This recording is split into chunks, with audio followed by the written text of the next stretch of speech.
So I have a couple of quick disclaimers for this episode. First of all, I won't be covering the band's first two albums, Fozzy and Happenstance, because they mostly cover songs which are more like parodies and spoofs, if anything. It's before they took themselves seriously. And secondly, I will try to refrain from making as many Chris Jericho jokes as possible, but I can't promise anything. I'll try to tone it down, otherwise I might get it. Damn it, I already failed. Anyhow, Chris Jericho's Fozzy has been around since 1999, and over 2 decades they've put out 6 albums, but I'm only going to be covering 4 of them. With rumours of a band of a new Fozzy album expected at some point this year, what better time than to cover the band of Jericho? Turn it up, man! Yes, I know I made that joke last time, at the end of my last backtracking episode, but what can you do? This is backtracking, and this time it's Fozzy. Waka waka waka! Fozzy bet. Do you get? Okay, moving on. So we begin with their third studio album, All That Remains, released in 2004 through Ash Records. This album is the only album to have Rick Beato and Chris Jericho himself producing. It's also their shortest album at just over 40 minutes long. Okay, I know that their self-titled debut is their choice, but let me remind you of the title of the rule. I don't do cover albums. August Burns vs. Lynn Hill was a unique circumstance because they cover Christmas songs which mostly didn't have vocals anyway, and besides that, the album itself was really rather enjoyable, but I've already talked about that in an episode, so yeah. Anyway, All That Remains is pretty much the album where the band decided to stop being a spoof band and decided to actually take themselves a bit more seriously, which is good. Also, they started using their real names by this point, which is also good. Granted, Chris Jericho isn't his real name, that would be Christopher Keith Irvine, still a lot better than Glenn Jacobs, the real name of Kane. You couldn't go from boring to badass quickly if you had rocket shoes. Or rocket shoes, as I almost said. Another interesting little fact is that this album really only has 10 tracks with a total of 5 guest stars. That's half of the album with special guest appearances, so let's gloss over those real quick like. Miles Kennedy and Mark Tremonti of Walter Bridge appear on the songs Nameless, Faceless and The Way I Am respectively, so that's technically 2. Well, it's 2 different songs, so yeah. Rapper Bone Crusher appears on It's a Lie. The man himself, Zach Fuckmothering World, appears on Wanderlust, and Marty Friedman of Megadeth appears on the closing song Born of Anger. Although there's only 10 tracks, it does fill out its short length quite well, with only 2 of the songs being less than 4 minutes long. There's a lot of good stuff packed into those songs, but we'll get to that in a bit. First, roll call. Chris Jericho on vocals, Rich Ward on rhythm guitar and backing vocals, I think later lead guitar, Mike Martin on lead guitar at this point, Sean Delson on bass, and Frank Fonseca, I think I'm saying that right, behind the drum kit. All this aside, the album also contains what I think is my first Fozzy song. See, back in 2005, I kind of started getting into wrestling with the first SmackDown vs. Raw game being just amazing. I also had friends who were WWE fans, and it turns out that they were also Jerichoholics in some way. I don't remember which friend it was, but I was shown what I think was Enemy, the song that launched Fozzy to fame, and Controversy for its music video. Since that time, I didn't really listen to any Fozzy songs that I can remember. There might have been 1 or 2, but nothing that instantly popped into my head. Stuff that does pop into my head, though, is the performances, so let's get into those. Flawless segue is flawless. Jericho himself is a surprisingly impressive singer, offering a good, rumbling tone of singing to convey messages of betrayal, anger, and asking forgiveness. Rich and Mike are good guitarists, with Mike especially having some awesome solos. Sure, the guest star solos are great, but Mike doesn't do a bad job, and neither does Rich. Sean's got a good groove to his bass, and Frank's pretty decent behind the kit, landing great bits and hard hits. Standout songs include the title track, Wanderlust, Days of the Week, D-A-Z-E of the W-E-A-K, Enemy, and possibly my favourite in The Test. All That Remains is a pretty good start, or rather third outing for Fozzy. Good riff consistency and some really good production. I can recommend this one without an issue. We then move on to their 4th album, Chasing the Grail. Released in 2010 through Riot Records, it's a bit different in terms of personnel.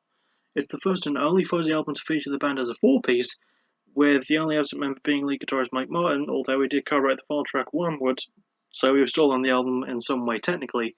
It's also the band's only album on Riot, much as All That Remains was the only release on Ash Records. They would next go on to Century Media, but we'll get to that when we get to it. Also, this is the band's first album to have Rich Ward as producer, a trend that will continue throughout the rest of the band's career up to this point.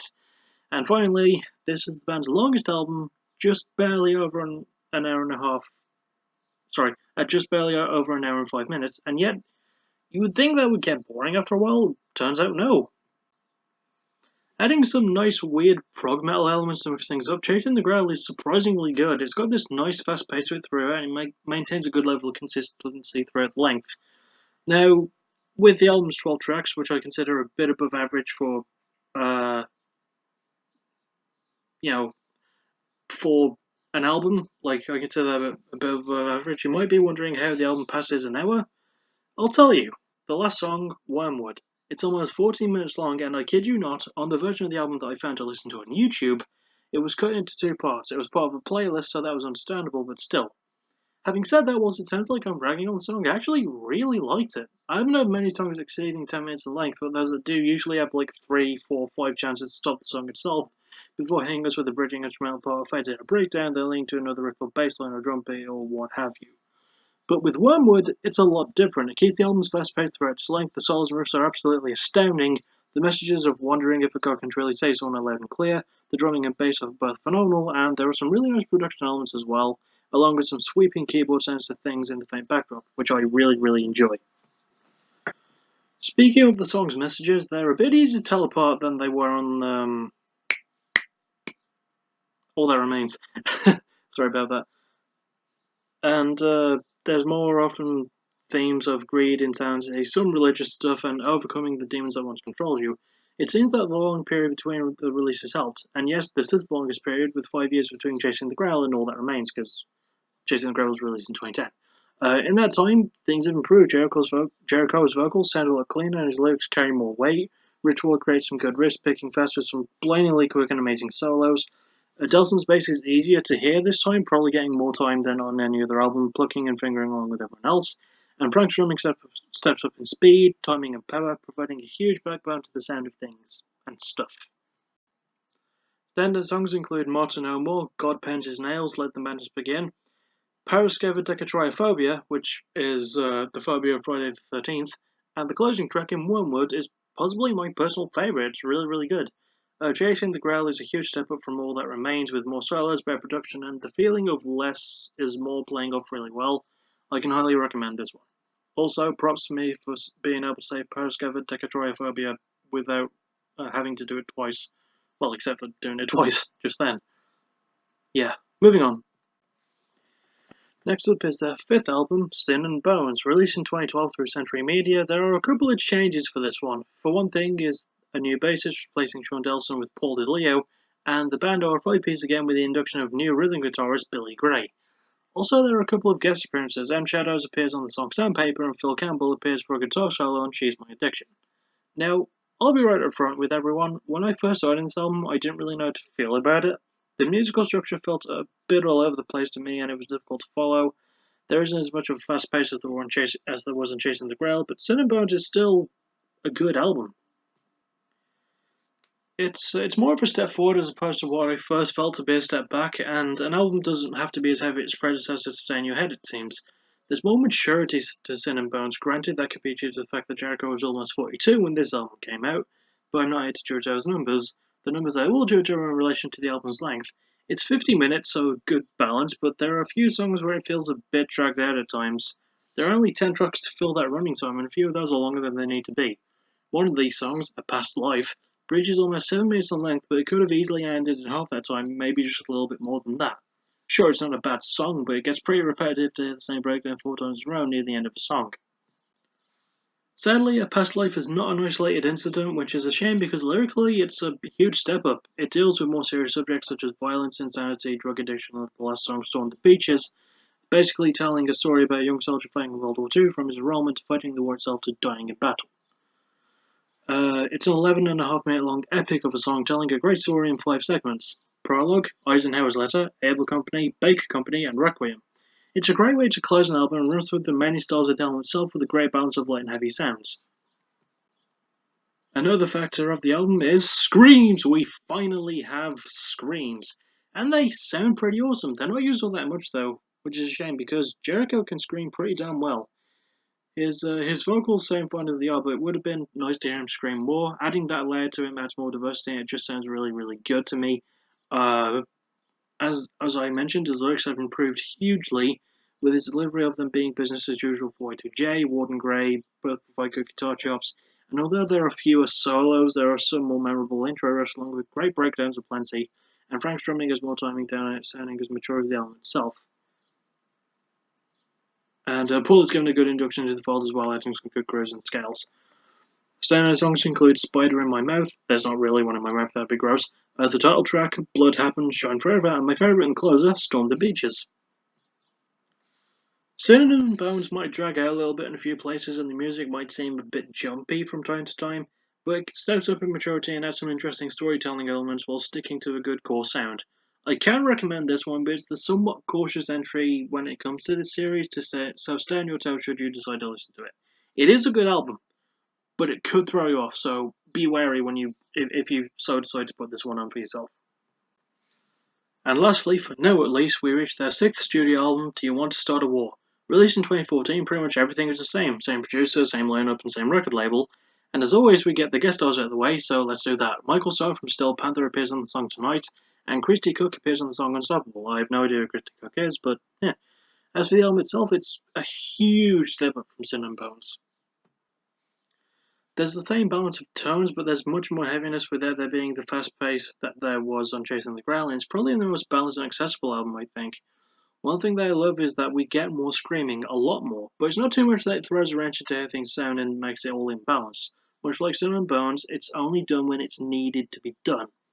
But given that this album is heavier than that one, the screams certainly were much more needed, and I quite enjoy that. Another thing that I quite enjoy is that it sounds like the band are actually having fun, especially Chris Jericho. You can almost hear the smile on his face as he sings and screams. I think that's an element that wasn't really fully presented in previous albums, but it was always there. With Do You Want to Start a War, there is, ironically, a somewhat lighter tone on occasion. The entire band sound like they're enjoying themselves more than ever, and when a band enjoys themselves, I start to enjoy them too. That sounds a bit weird, but yeah. There seems to be a bit more swearing in this album than I can remember, but to my knowledge it doesn't pass a few S-bombs courtesy of Tonight, which, we should all remember, has the lead singer from Steel Panther as a guest star, because of course it does. Jokes aside, it's a really fun song. As I mentioned, there's a lot of tone, and it's a good contrast to how serious Sin and Bones got from time to time. It is possible to sound heavy while still having fun, and Start a War is a really good example of that. So good that they even cover ABBA's SOS and do a surprising amount of justice by that. It's also the first song they covered since their second album, Happenstance, and no, I'm not counting the cover of Black Sabbath's Fairies Wear Boots, because that was a bonus track, and I don't do those. Back to this album. Oh, by the way, the Fairies Wear Boots thing was on Sin and Bones. So yeah, there's a lot of fun, it's a lot heavier, and the production adds quite a lot, bringing out some good polish with the band's guitars and Jericho's vocals, speaking of which, they're still awesome, adding more screams in there by giving him a more balanced performance. He truly nails his delivery of messages of fighting, some sex stuff on occasion, pardon me, partying, and loss of a loved one. A really weird mixed bag there, but there are more messages to decipher. The Russian solos are awesome with Ward, who also produces greatly, by the way, and great providing a great double team on the axes with some great solos from Ward to go in there and good riffs from both. Paul's bass maintains some good riffs and scales of his own, and Frank's drumming has a good balance to it with good timing and a really nice balanced attack.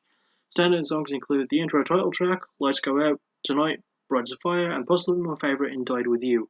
Do You Want to Start a War busts out the issues of Sin and Bones and adds a new element of heaviness, fun, awesome production, and a really good balance of tones. I can certainly recommend this one, it's really good. So that's all of Fozzy's albums covered for now. I'd have to say that my favourite is possibly Chasing the Grail. Sure, it's their longest album, but with so much good stuff packed into it, it stays in your head and it's really consistent and really nice. Least favourite is possibly Sin and Bones. Whilst I do like the more mature tone, it gets too serious for its own good from time to time, and as I mentioned, the musical structure is a bit all over the place at times, and it's a bit difficult to follow. Anyway, join me next time for that band fronted by M Shadows. Next time is Avenged Sevenfold. Keep yourselves read up for that one. Get it? Yeah. Maybe it's just too soon to make that joke. It always is. Anyway, I'll see you then, and thank you all for listening. You're awesome.